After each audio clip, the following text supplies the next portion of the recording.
నమస్కారం. నమస్తే అండి. సో, మేషరాశి మొదలు మీనరాశి వరకు 12 రాశులు, ద్వాదశ రాశులు. ఈ రాశులు కాకుండా ఇంకేమైనా రాశులున్నాయా? మీరు ఈ రాశుల్ని నమ్ముతారా? ఏమిటి? దీనికి సంబంధించి చెప్పండి. ఈ సబ్జెక్ట్ లాపట్రేషన్ ముందు రాకముందు నా పేరు శోభన్ బాబు చెప్పాను ఆల్రెడీ. అవును. అవును. స్కూల్లో మనమే పోయినప్పుడు మా చేసాం ఇది. తల్లిదండ్రులు బాబు అని పెట్టేశారు, శోభన్ పీకేశారు. అందగాడు శోభన్ బాబు అటువంటి పేరుని తీసేసి బాబు పెట్టేసినారు. సరే ఏదో తలరాత మార్చుకోవాలనుకున్న అవతల బాబు పేరు అనేది అవతల ఇప్పుడు మారింది అనుకో. ఈ యొక్క లాపట్రేషన్ రాకముందు నా రాశి ధనుసు రాశి అంట. ఏం రాశి? ధనుస్సు రాశి. ఏలినాటి శని స్టార్ట్ అయింది అన్నారు. అప్పుడు ఏమీ లేదన్నారు. అవమానాలు తప్ప, ఆటంకాలు తప్ప ఇంకేమీ లేదనేసి వినబడాను. నేను అప్పుడు నమ్మేవాడిని. పూజలు చేసేది కదా అప్పుడు, నేను చేస్తున్నది పూజలే. అన్నీ తెలుసు నాకు. దేవుళ్ళ మంత్రాలు అన్నీ చేసేవాడిని. ఆనందంగా 2 hours ఫైన్ పడుతుంది నా పూజలు అనేసి బయట రావాలంటే. చేస్తూ ఉంటే ఈ సంవత్సరం లేదే ఇలా మనం ఇంక 7 సంవత్సరాలు ఏలినాటి శని, అది పోయేది ఎప్పుడు, నేను బాగుపడేది ఎప్పుడు అనే ఆలోచన పుట్టింది. ఆలోచన పుట్టే కాలికి ఈ ధనుసు రాశి ఎవరు పెట్టారు నాకు, ఏంది ఇది, బాబు పేరుకి ఎందుకు ధనుసు రాశి వచ్చింది, ఎందుకు ఇలా జరిగింది అనే ఆలోచనే డబ్బు. ఆలోచనే డబ్బు అని ఎప్పుడూ చెప్పేశాను. నీ మాటే డబ్బు, నీ ప్రవర్తనే డబ్బు, నీ మైండే డబ్బు, నీ చుట్టూ డబ్బు, మీరే డబ్బు. ఇది నా జీవితంలో జరిగిన అద్భుతం. ఆలోచించాను పదే ఆలోచన డబ్బు అన్నాను కదా.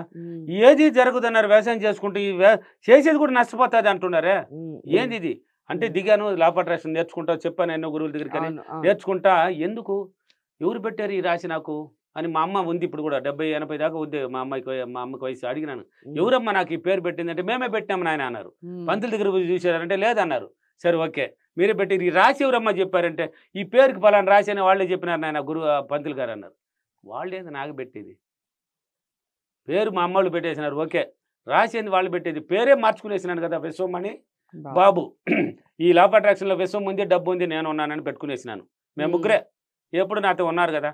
ఇప్పుడు రాశిని ఎందుకు మార్చుకోకూడదని ఆలోచన పుట్టింది. ఆ ధనుసు రాశి ఏలినాటి శని అన్నారు. అప్పుడే దిగాను నేను ఈ సబ్జెక్ట్లో. నా రాశి అదృష్ట రాశి అని క్రియేట్ చేసుకున్నాను నేను. నాకు పుట్టింది అంతే చెప్పాను, మన మైండ్ ద్వారానే ప్రతిదీ వస్తుంది అనేసి.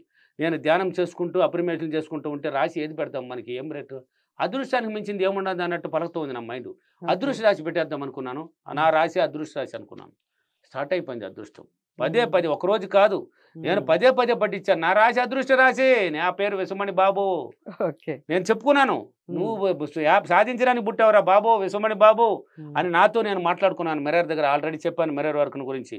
ఆ మిర్రర్లో చేశాను ఇవన్నీ. నా రాశి అదృష్ట రాశి, నా పేరు విశ్వమణి బాబు, విశ్వానికి డబ్బులకి కృతజ్ఞతలు, నేనున్నాను, డబ్బు ఉంది, బాబు ఉన్నాడు అని నేను చెప్పుకున్నాను. రాశిని అదృష్ట రాశిగా పెట్టాను. అదృష్ట రాశి అని పదే ఎప్పుడైతే పలికానో నాకు అదృష్టం స్టార్ట్ అయిపోయింది. ఏది కానీ పిలిస్తేనే వస్తుందండి, పిలవకుంటే ఏది రాదు. మీరు పోతా ఉంటారు. ఈ అఫర్మేషన్ మీరు చెప్పుకోవడం అనేది అన్ని పద్ధతుల్లో చెప్పుకోవచ్చా, ఓన్లీ ఒక పద్ధతిని ఫాలో అయినా కానీ రిజల్ట్ అనేది వస్తుందా? నువ్వు ఎన్ని పద్ధతులైనా చెప్పుకో, అంటే నీ రాశి మాత్రం అదృష్ట రాశే.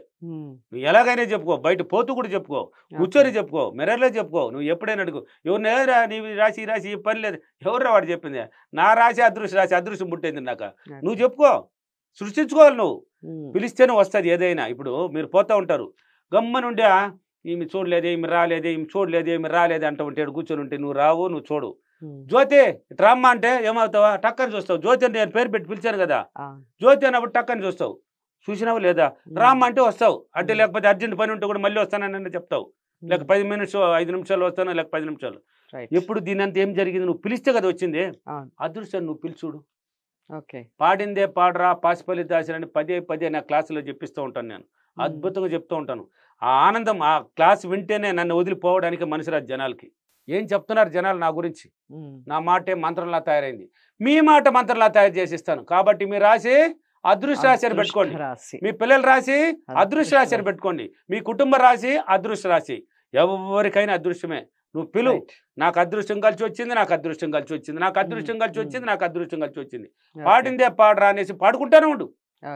నా తలరా తింతే, నా బతుకులు ఇంతే, ఈ చెప్పమంటే చెప్తారు, బోహరి చెప్తారు. ఈ ఇంతే అని ఎవరు చెప్పారు, నువ్వు రాసుకుంటున్నావు ఇంతే అని. ఇంతే లేదు, ఎంతైనా ఉంది. నువ్వు రాసుకో, మార్చేయి. నెగిటివ్ నుంచి ఎవరైతే పాజిటివ్గా పదే వాంగుతూ ఉంటారో, పదే చెప్తూ ఉంటావో, నీ తలరాత నువ్వే మార్చుకోవచ్చు, ఎవ్వరు మారవరండి. ఓకే. ఈ రోజు కష్టంలో ఉన్నావు, నీకు ఏదైనా ఒక పని కావాలి, నీకు డబ్బు కావాలంటే ఎవరు తెచ్చుకొచ్చి ఎవరు, నువ్వే దాని గురించి ట్రై చేస్తావు. నీ మైండ్ గుండానే దాన్ని పుట్టుకొచ్చి అప్పు అన్నావంటే అప్పు రూపులు తీస్తావు. 100%. లేదేదో ఒక మార్గంలో నాకు దగ్గరకు వస్తుంది, నేను ఎలాగైనా నేను పోతానంటే ఎలాగైనా అన్నావంటే నీ దగ్గరికి ఎలాగైనా వస్తుంది. ఓకే. కాబట్టి మీ రాసే అదృష్ట రాశిగా అదృష్ట మార్చుకోండి. అదృష్టాన్ని పిలవండి, పాడిందే పాడరా అని పిలవండి, ఓకే. మిమ్మల్ని ఎత్తుకొని వస్తుంది అదృష్టం. ఓకే. ఓకేనా? చాలా బాగా చెప్పారు విశ్వమోహన్ బాబు గారు అదృష్ట రాశి గురించి. ధన్యవాదాలు. Thank you. ఈ రోజు అఫర్మేషన్, నేను నా తలరాతను మార్చుకొని నా రాశిని అదృష్ట రాశిగా మార్చుకొని నేను అదృష్టాన్ని అనుభవిస్తున్నందుకు డబ్బులకి విశ్వానికి చాలా చాలా కృతజ్ఞతలు. థ్యాంక్ యూ వారు, థ్యాంక్ యూ మనీ. ఓకే.